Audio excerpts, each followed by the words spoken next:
Est-ce que c'est de ma faute si mon enfant ne parle pas ou ne parle pas bien ou si mon enfant a des difficultés avec son langage? Est-ce que c'est de ma faute?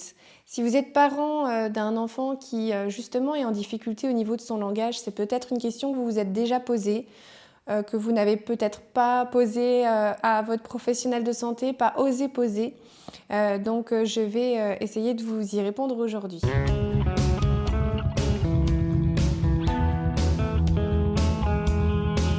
Alors quand on est parent d'un enfant qui a des difficultés particulières, on peut vite culpabiliser, on peut vite se demander si on a fait des erreurs, si peut-être qu'en faisant différemment, on n'aurait pas eu ces problèmes-là ou tout se serait passé différemment. Enfin voilà, on peut vite se remettre en question quand on est parent, on peut vite culpabiliser. Alors je vais vous expliquer comment ça fonctionne les troubles de l'enfant et peut-être essayer de vous décomplexer, de vous déculpabiliser par rapport aux difficultés de votre enfant. Alors les appellations au niveau des troubles de l'enfant évoluent constamment. Aujourd'hui, en 2023, les troubles de l'enfant, on appelle ça les TND, les troubles du neurodéveloppement. Neuro pour cerveau et développement pour développement du cerveau. Ces troubles apparaissent in utero et sont présents dès la naissance, mais se manifestent aux différentes étapes du développement de l'enfant.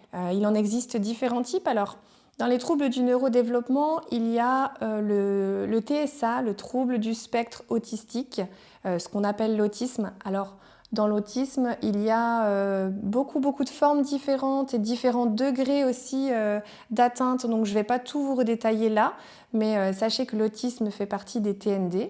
Il y a aussi le trouble du développement intellectuel ou le handicap intellectuel.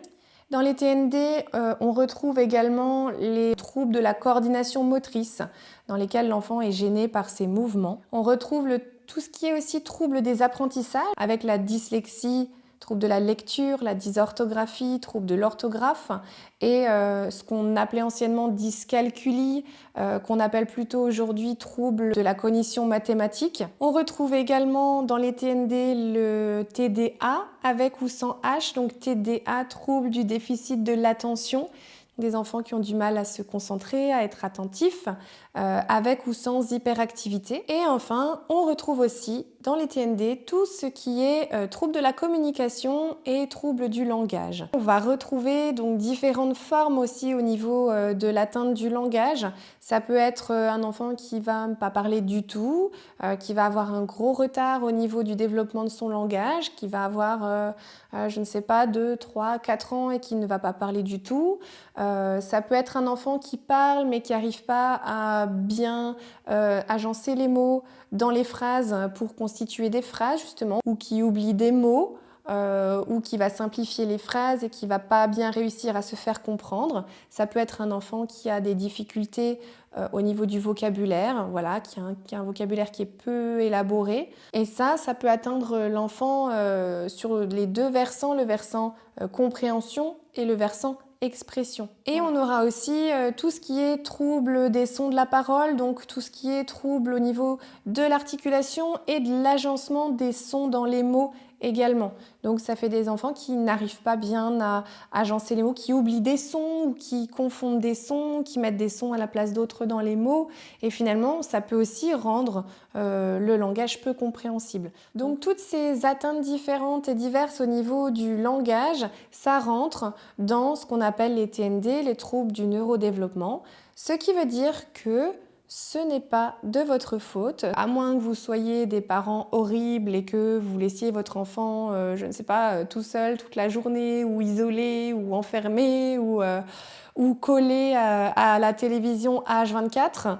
Voilà, auquel cas, effectivement, il peut développer des troubles et dans ce cas-là, ça peut potentiellement être dû à une carence éducative. Mais sinon, voilà, si vous prenez quand même un petit peu de temps avec votre enfant, si votre enfant a des temps de jeu, si votre enfant a des temps de sociabilisation où il est avec d'autres enfants, si votre enfant voit du monde, enfin voilà, si vous vous occupez normalement de votre enfant, même s'il fait un petit peu de télé ou autre chose. De toute façon, le TND est présent in utero, il est présent dès la naissance, donc peu importe, je veux dire, vous auriez pu être les parents les plus parfaits du monde, votre enfant aurait quand même développé un TND puisque c'est son cerveau qui fonctionne différemment du cerveau des enfants qui n'ont pas de troubles.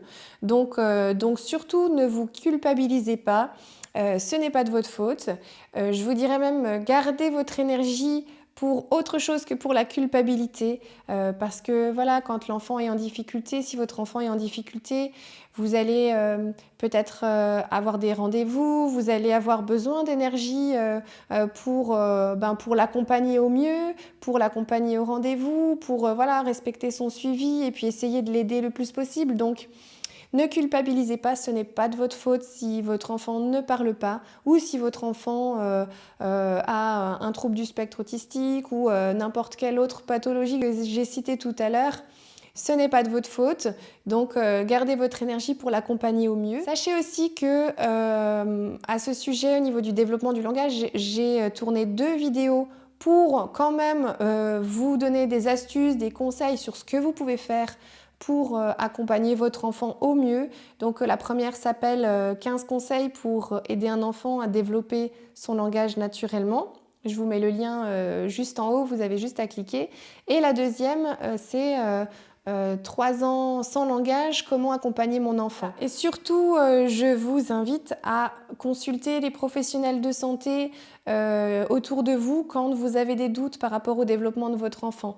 Donc si il ne parle pas ou s'il n'entre pas en communication avec vous ou si voilà, vous avez différents doutes sur son développement moteur, son développement intellectuel, si vous vous posez des questions, n'hésitez pas à en parler à votre médecin, à votre pédiatre qui vous orientera vers les bons professionnels adaptés pour accompagner votre enfant. Et comme ça, vous pourrez l'accompagner au mieux, sachant que plus tôt les TND sont repérés et plus on peut agir pour essayer de compenser, trouver des moyens de compensation et puis faire que l'enfant arrive à se développer malgré son trouble, à accéder aux apprentissages et puis à grandir bien accompagné. On peut aujourd'hui mettre en place des moyens de compensation très tôt, mettre aussi en place des accompagnements à l'école quand c'est nécessaire. En tout cas, on a un système qui est parfois administrativement compliqué, mais en vrai, on peut accompagner les enfants du mieux possible. Donc n'hésitez pas à consulter, ne tardez pas et puis faites-vous accompagner par les professionnels de santé de votre secteur. J'espère que ça a répondu à vos questions, donc surtout, pas de culpabilité. Je vous dis à bientôt pour une nouvelle vidéo.